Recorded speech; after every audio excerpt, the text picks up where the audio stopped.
Next हम question number 30 second choice solve करेंगे। इसमें हमें बोला है ए बी इज अ कोड of a circle centre at O. A B एक कोड है। कोड क्या होता है बच्चा?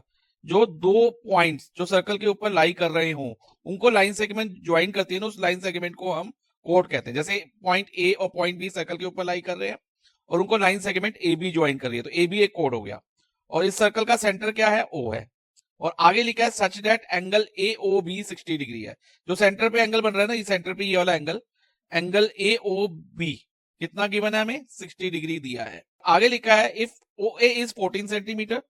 ओ ए क्या होगा? रेडियस होगा। तो ये हमें 14 सेंटीमीटर दिया है ओ ए। सो ओबी भी रेडियस है, radius of same circle are always equal. तो ये भी ओबी भी हमारा 14 सेंटीमीटर रहेगा। ओके, ये हमें अब तक ये गिवन है। आगे हम पढ़ते हैं। Then find the area of minor segment. हमें एरिया ऑफ माइनर सेगमेंट निकालना है। ये माइनर सेगमेंट क्या होगी ये मैं अभी आपको बताऊंगा। और हमें इसमें √3 की वैल्यू 1.73 रखनी होगी, ये आपको माइंड में रखना है। ओके, अब ध्यान से समझना बच्चा, ये माइनर सेगमेंट क्या है। ध्यान दो बच्चा, जो ये आर्क है ए बी, ये ए बी एक आर्क है।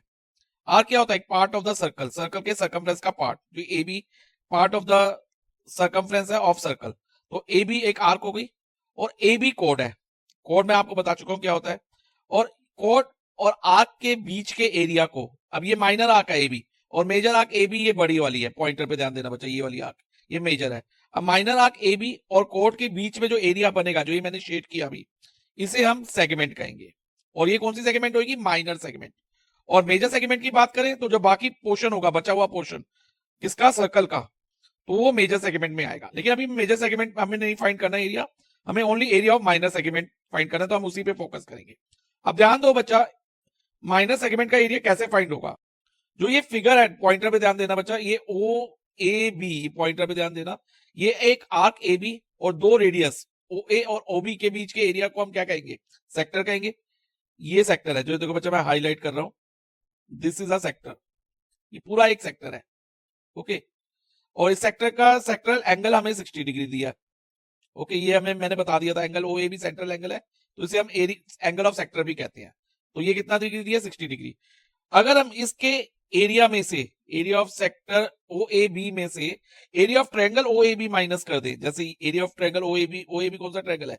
देखो बच्चा, ये मैंने आउटलाइन किया ये ट्रायंगल, तो हमें क्या मिलेगा? ये माइनर सेगमेंट वाला एरिया, इसको मैं अलग से हाईलाइट करके दिखा देता हूं।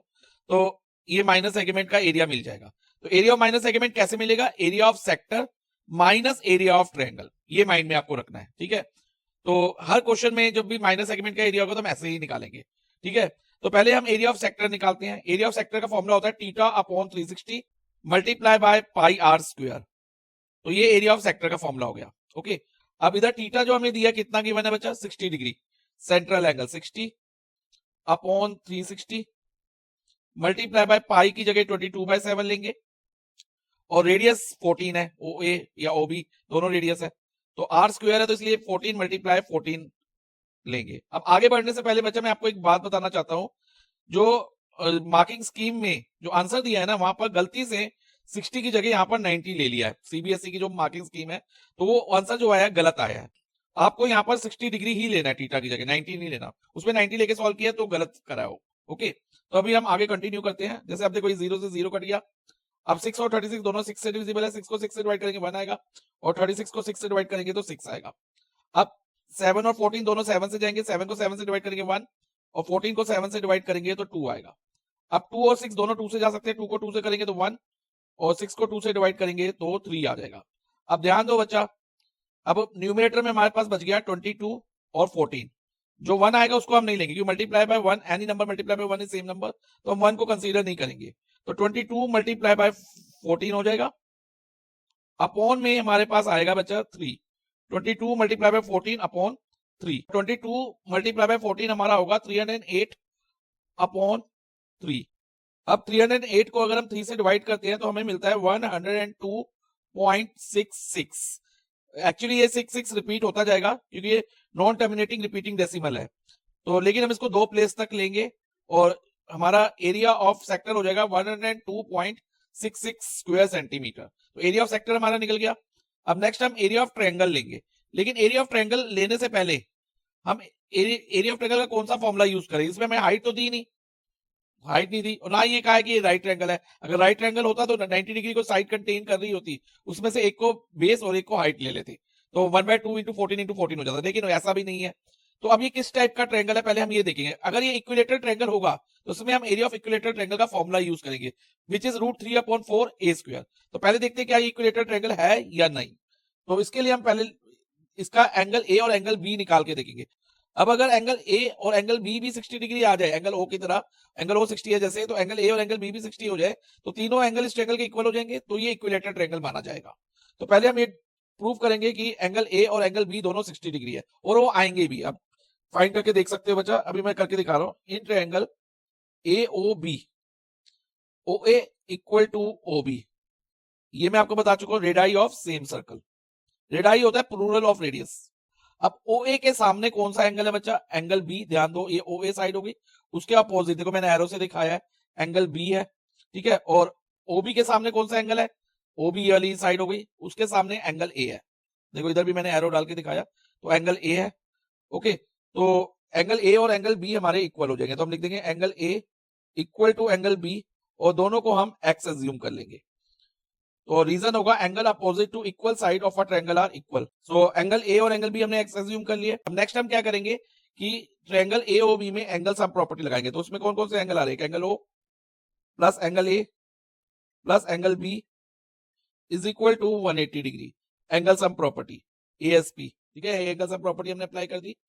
एंगल ओ हमारा 60 डिग्री है, क्वेश्चन में गिवन है। एंगल ए और बी हमने एक्स एज्यूम किया, तो इधर एक्स प्लस एक्स आ जाएगा, ए और बी की जगह एक्स और एक्स ले लिया, इज इक्वल टू 180 डिग्री। तो 60 plus 2x is equal to 180 हो गया। अब 2x इज इक्वल टू क्या होगा बच्चा? ये जो है प्लस 60 है, 180 के साथ जाके माइनस 60 हो जाएगा, 180 minus 60। So 2x is equal to 180 minus 60 is 120 degree. और x की वैल्यू क्या होगी? x इज इक्वल टू 120, क्योंकि इधर 2 मल्टीप्लाई में x के साथ, तो ये डिवाइजर में जाएगा, यानी कि डिवाइड में जाएगा, तो 120 डिवाइड बाय 2, x हमारा 60 आ गया। यानी कि एंगल ए और एंगल बी भी हमारे कितने डिग्री आ गए? 60 डिग्री आ गए। तो angle A equal to angle B और इक्वल टू एंगल ओ, तीनों एंगल कितने डिग्री हमारे? 60 डिग्री आ गए। तो हम लिख सकते हैं therefore triangle AOB is an equilateral. तो एओबी इक्विलेटरल हो गया।